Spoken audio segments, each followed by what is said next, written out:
नमस्कार, स्वागत है आपका के न्यूज में। मैं हूं आपके साथ शैलेंद्र चौहान। आज उत्तर प्रदेश की राजनीति से जुड़ी एक बड़ी खबर सामने आई।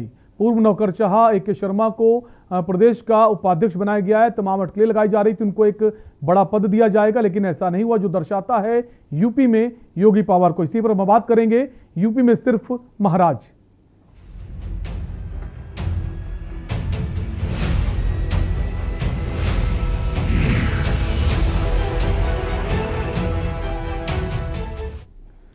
उत्तर प्रदेश की राजनीति को लेकर आज एक बड़ा ऐलान हुआ है। पूर्व नौकरशाह और उत्तर प्रदेश से बीजेपी के MLC AK शर्मा को लेकर काफी समय से चर्चा चल रही थी। कोई कह रहा था कि इन्हें डिप्टी CM बनाया जाएगा और कोई कह रहा था इन्हें गृह मंत्रालय का जिम्मा सौंपा जा सकता है, लेकिन सभी अटकलों को खारिज करते हुए AK शर्मा जी को संगठन में प्रदेश उपाध्यक्ष की जिम्मेदारी सौंपी गई है, जिससे साबित होता है कि यूपी में सिर्फ योगी पावर ही चलेगी। इसी पर हम चर्चा करेंगे, लेकिन उससे पहले ही रिपोर्ट देखिए।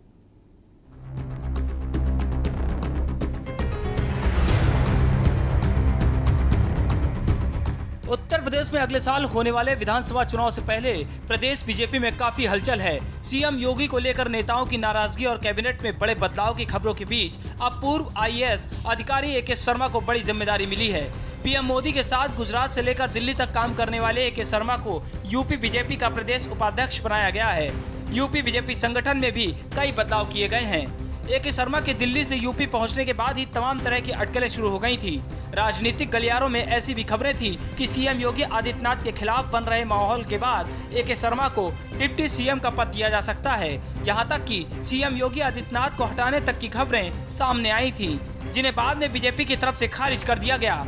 MLC बनने के बाद से AK शर्मा लगातार यूपी में एक्टिव थे। कई जिलों में कोविड नियंत्रण अभियान में जुटे हुए थे। प्रधानमंत्री नरेंद्र मोदी के संसदीय क्षेत्र वाराणसी में कोरोना को नियंत्रित करने में उनका खास योगदान माना गया। प्रधानमंत्री ने बनारस मॉडल की चर्चा भी की थी। AK शर्मा के अलावा 2 प्रदेश मंत्रियों की भी नियुक्ति की गई है। लखनऊ की अर्चना मिश्रा और बुलंदशहर के अमित वाल्मीकि को प्रदेश मंत्री बनाया गया है। गौरतलब है कि यूपी में AK शर्मा की सियासी कद बढ़ाने को लेकर चर्चाएं तेज थी, लेकिन CM के दिल्ली दौरे से लेकर मंथन चिंतन तक तस्वीर साफ नहीं हुई। लेकिन पार्टी में प्रदेश उपाध्यक्ष पद मिलने के बाद ये बात साफ हो गई कि यूपी में योगी से ऊपर अभी कोई नहीं है। विधानसभा चुनाव की उल्टी गिनती शुरू हो गई है, जिसको लेकर बीजेपी ने संगठन में बड़े बदलाव किए हैं। प्रांशु दत्त द्विवेदी फर्रुखाबाद को युवा मोर्चा, औरैया से सांसद गीता शाक्य को महिला मोर्चा, कामेश्वर सिंह गोरखपुर को किसान मोर्चा, पूर्व सांसद नरेंद्र कश्यप को पिछड़ा वर्ग मोर्चा, अनुसूचित जाति मोर्चा की जिम्मेदारी सांसद कौशल किशोर, अनुसूचित जनजाति मोर्चा की जिम्मेदारी संजय गौंड, अल्पसंख्यक मोर्चा की जिम्मेदारी कुबासित अली को दी गई है। चुनाव से पहले बड़े बदलाव और AK शर्मा बीजेपी के लिए आगे की राह आसान कर सकते हैं, लेकिन जिस तरह से AK शर्मा को डिप्टी CM बनाए जाने की अटकलें लगाई जा रही थी, वो अटकलें अब खत्म हो गई हैं और ये तस्वीर भी साफ हो गई है कि यूपी में सिर्फ योगी महाराज हैं, उनसे बड़ा सियासी कद किसी का नहीं। स्पेशल डेस्क के न्यूज इंडिया।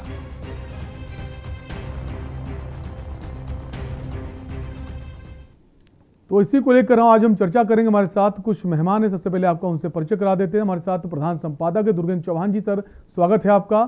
साथ ही साथ दिल्ली से हमारे साथ संदीप शर्मा जी हैं, राजनीतिक विश्लेषक हैं। सर, आपका भी स्वागत है।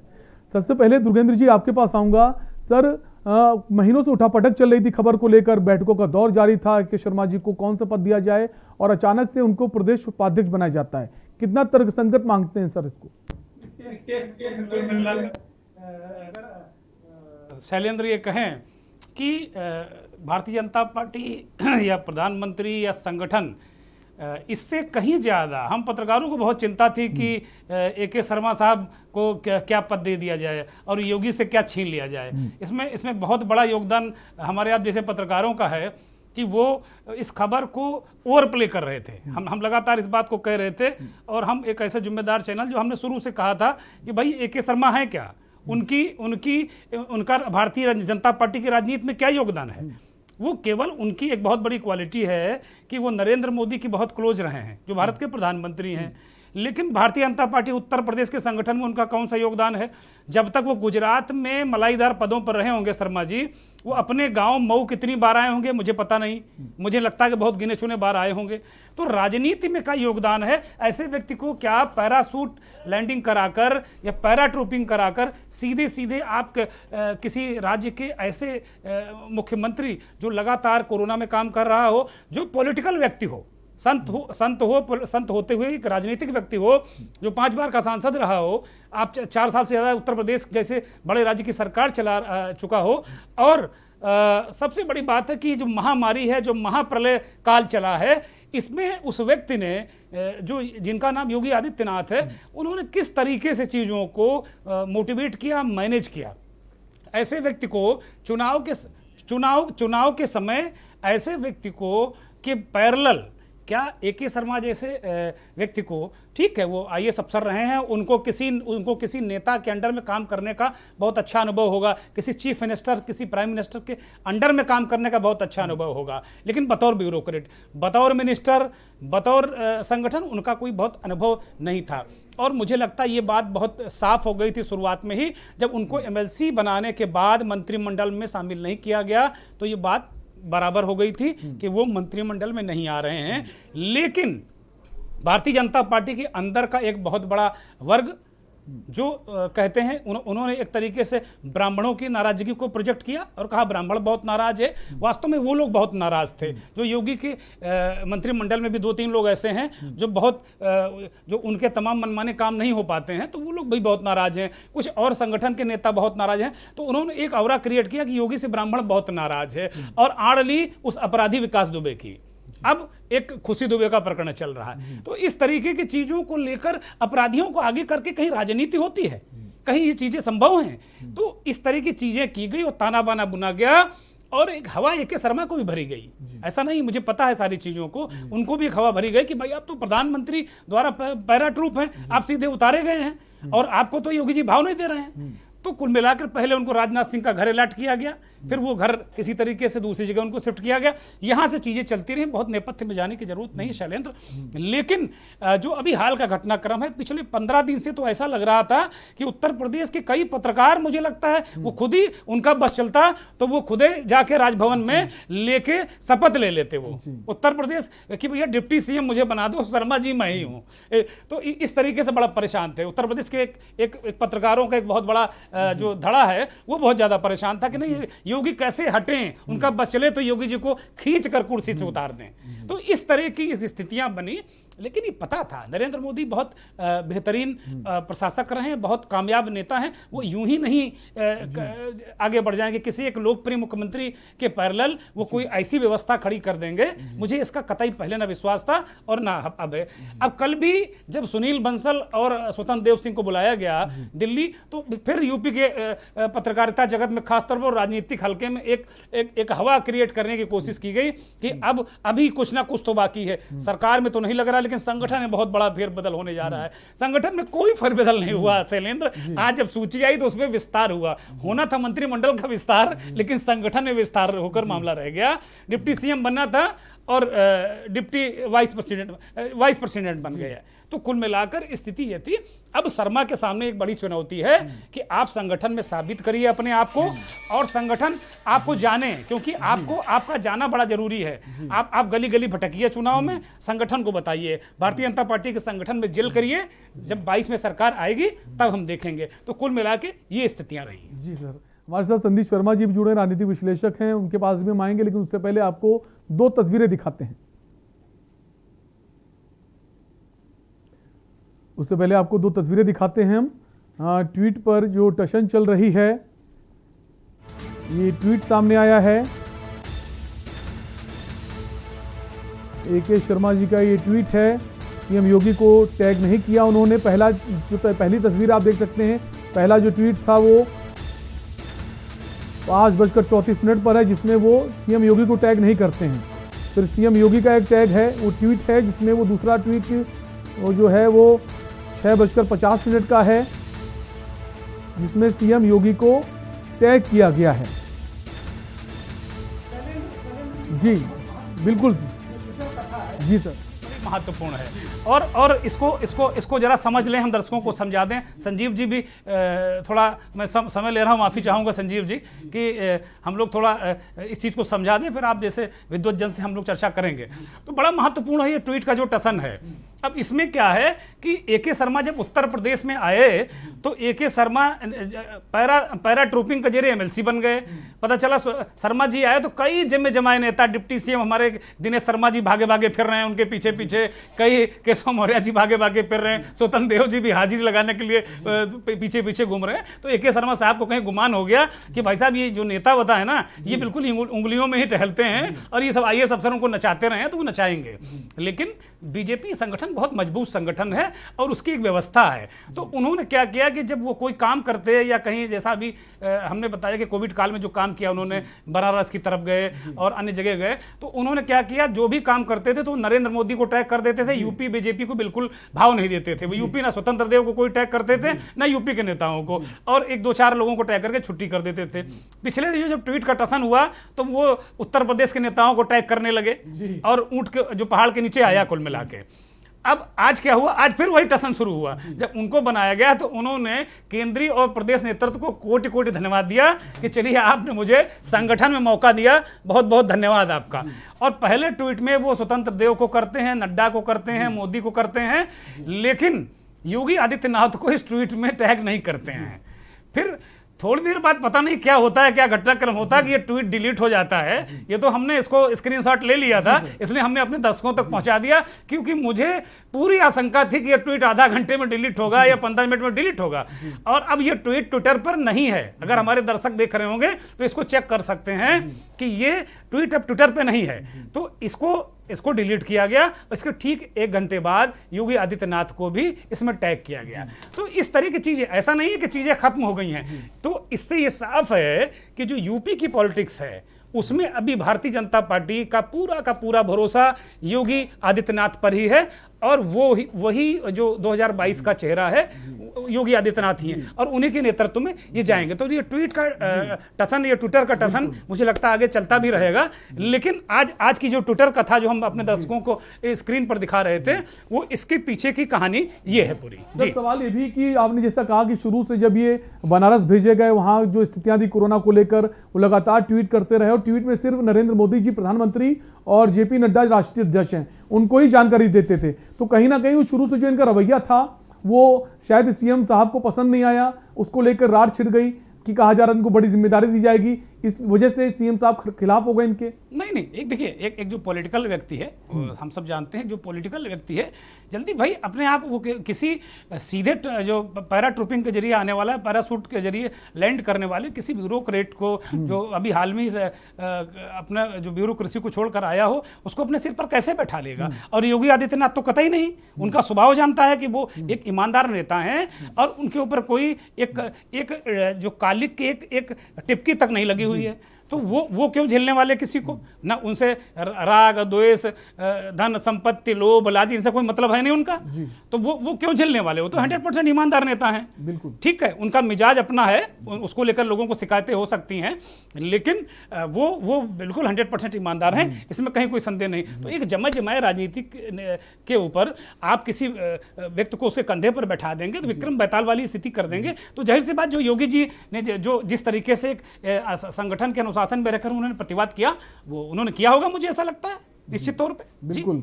हाँ, तो कह सकते हैं सर कि जैसे ही इन्होंने अभी ट्वीट अपना चेंज किया, फिर से CM योगी आदित्यनाथ को टैग किया, तो ये कहा गया है ऊपर से कि अब जो भी आपको काम करना है प्रदेश नेतृत्व में करना हो, जो रिपोर्ट है आपको प्रदेश नेतृत्व को सौंपनी है। चलिए, इस सवाल पर हम आएंगे। एक संजीव जी से एक सवाल ले लेते हैं। संजीव जी से जरूर एक सवाल ले लेते हैं, क्योंकि संजीव जी बहुत वरिष्ठ पत्रकार हैं, तमाम बहुत लंबा अनुभव है आपको। तो आपसे एक सवाल लेते हैं संजीव जी, ये जो घटनाक्रम है कि छब्बे बनने गए थे, दुबे बनकर लौट गए शर्मा जी। देखिए, सबसे महत्वपूर्ण ये है कि बीते कई दिनों से केंद्र में रहे, चर्चा के केंद्र में रहे ए.के. शर्मा का वाकई MLC के थ्रू, MLC पहले बने और वो प्रदेश उपाध्यक्ष बनने आए थे। उन्हें कौन भेजा था, भेजने के पीछे मंशा क्या थी, क्या वाकई पिछले 5-6 वर्षों या 7 वर्षों की बात की जाए तो भारतीय जनता पार्टी के अंदर से कोई मुख्यमंत्री यदि चुनौती देता हुआ शीर्ष नेतृत्व को दिखाई दे रहा है तो क्या वो योगी आदित्यनाथ है। जब कई तरह के सवाल हैं, जिस सवाल का जवाब आपको ढूंढना होगा। हमें ऐसा लगता है कि पिछले कुछ दिनों से जो छवि बनी है या जो बातें आप लोगों के बीच में से छन के या राजनीतिक हलकों से जो बातें आई है, एक मैसेज तो गया ही है कि केंद्रीय नेतृत्व और उत्तर प्रदेश के नेतृत्व में जो अभी आदरणीय योगी जी जो नेतृत्व कर रहे हैं, दोनों के बीच में कहीं ना कहीं नूरा कुश्ती चालू है। ये सामान्य स्थिति नहीं है। हम लाख कहने के लिए कह लें कि नहीं सब कुछ ठीक ठाक है, तो जब सब कुछ ठीक ठाक ही था तो फिर जितिन प्रसाद को ज्वाइन कराने का क्या मतलब था? यदि ब्राह्मण समाज नाराज नहीं था तो उसे खुश करने के लिए इनको अपने पाले में लाने की क्या जरूरत? यदि योगी आदित्यनाथ पर केंद्रीय नेतृत्व इतना भरोसा ही रखता था तो फिर तकरीबन 18 वर्षों से पीएम के टीम का हिस्सा रहे AK शर्मा को अचानक वहां से इस्तीफा देकर के एमएलसी बना करके उत्तर प्रदेश की राजनीति में लाने का क्या मकसद था? जाहिर सी बात है कि सबके पीछे कुछ न कुछ निहितार्थ था और कुछ गड़बड़ियां थी। यह कहने में कोई गुरेज नहीं है कि पिछले कुछ महीनों में जिस तरह से भारतीय जनता पार्टी और योगी आदित्यनाथ की जो छवि है, जिस तरह की, निश्चित रूप से निर्विवाद रूप से वो किसी करप्शन में वो अभी तक संलिप्त होने का कोई केस नहीं बना है या किसी तरह का कोई आरोप नहीं लगा है, लेकिन कई ऐसे मुद्दे रहे हैं जिसपे उनको घेरा गया है। विपक्षी पार्टियों ने भी घेरा है और हमने और आपने भी देखा है कि कुछ कमियां रही हैं, चाहे वो कोरोना के काल की बात हो। खास करके इसकी चर्चा इसलिए हम ज्यादा नहीं करेंगे क्योंकि ये महामारी है और पूरा हिंदुस्तान इससे त्रस्त है। किसी एक सूबे की बात ना की जाए, लगभग हर सूबे की स्थिति यही है कमोबेश। लेकिन कई ऐसे मुद्दे हैं, चाहे वो लॉ एंड ऑर्डर का मामला हो, चाहे दलितों के शोषण का मामला हो या उसके उत्पीड़न का मामला हो। एनसीआरबी की जो रिपोर्ट बताती है उसके अनुसार यदि देखा जाए तो केंद्रीय नेतृत्व के पेशानी पर यदि उत्तर प्रदेश को लेकर के कुछ चिंता की लकीरें थी तो वो वाजिब थी। निश्चित रूप से उसको मजबूत करने के क्रम में ही ये कवायद जारी थी। लेकिन जिस तरह से AK शर्मा आए, शुरुआती दौर में आए और 3 दिनों तक आदरणीय योगी जी ने उन्हें कोई तवज्जो नहीं दिया। आप अलॉटमेंट की तो बात छोड़ दीजिए, बंगला रहने के लिए वो इंतजार तक करते रह गए और उनसे मुलाकात तक नहीं की। निश्चित तौर पे योगी जी के पीठ पर भी कहीं से एक ऐसा हाथ, जो जिसे कह सकते हैं कि मजबूत हाथ वरदहस्त प्राप्त था, जिसकी वजह से वो मजबूती से खड़े थे। हम और आप ये भी जानते हैं कि उत्तर प्रदेश की राजनीति में हिंदुत्व की राजनीति को आप अलग करके आज के वक्त में नहीं चल सकते हैं। और जिस तरह से आदरणीय योगी नाथ ने पिछले कुछ वर्षों में अपनी जो छवि बनाई है, चाहे हिंदू सेना वाहिनी को लेकर के हो या फिर उनकी खुद की छवि हिंदुत्व को लेकर के जिस तरह की बनी है, निश्चित रूप से उन्हें ऐसा लगता है या उनके जो चाहने वाले हैं उन्हें ऐसा लगता है कि ये छवि बरकरार रखनी होगी, इसमें कहीं कोई कटौती करने की जरूरत नहीं है। जिसमें मुझे ऐसा लगता है कि संघ के तरफ से भी उनके पीठ पर एक मजबूत हाथ है, जिसे मैं यहाँ खुलेआम कह रहा हूँ। संभव है जिस तरह की राजनीति पिछले कुछ दिनों से चल रही है या चलती हुई दिखाई दे रही है, कई बार योगी आदित्यनाथ को यदि दिल्ली बुलाया गया तो कहने के लिए ये कहा जा सकता है कि योगी आदित्यनाथ को दिल्ली बुलाया गया राय विचार करने के लिए और 2022 के चुनाव की रणनीति बनाने के लिए। लेकिन यदि मेरे शब्दों में कहा जाए तो वो एक तलब था, एक अचानक इस तरह से तलब करना कि आप अब आपके यहाँ जाकर के आपके दरवाजे पर बहुत कुछ कहा सुनी हो गई, आप दिल्ली आइए। लेकिन दिल्ली जाने के बाद में क्या योगी आदित्यनाथ वहां से लौटे तो उनके तेवर में कोई कमी थी? मुझे लगता है बिल्कुल नहीं। वो अपने तेवर पे अभी भी कायम है। उनकी जो कार्यशैली है, उन्हें जो भरोसा है, जिस तरह से 200 विधायकों की बात कर लें कि उनके विरोध में या उनके अगेंस्ट में एक मन बना लिया था, जिस तरह की हवा फैली, उसके बावजूद वो मजबूती से, हाँ निश्चित तौर पे उन्होंने एक आश्वासन दिया कि जो शिकायत है उस शिकायत मैं दूर करूंगा। कई तबादले भी हुए उस क्रम में, लेकिन कहीं और किसी मामले में रद्दो बदल को रत्ती भर भी करने के लिए तैयार नहीं थे और खूंटे को जितनी मजबूती से पहले ठोक के रखा था, आज भी वो मजबूती से ठोक के रखा। निश्चित तौर पे उनका ये कदम हो सकता है कि केंद्र के लिए परेशानी का सबब बने, क्योंकि केंद्र की राजनीति जिस तरह की चल रही है, जिन संभावनाओं को ध्यान में रखते हुए ये रद्द बदल करने की बात थी, इसके पीछे के जो कारण थे, जो रणनीति थी, वो आप भी जानते हैं और हम भी जानते हैं।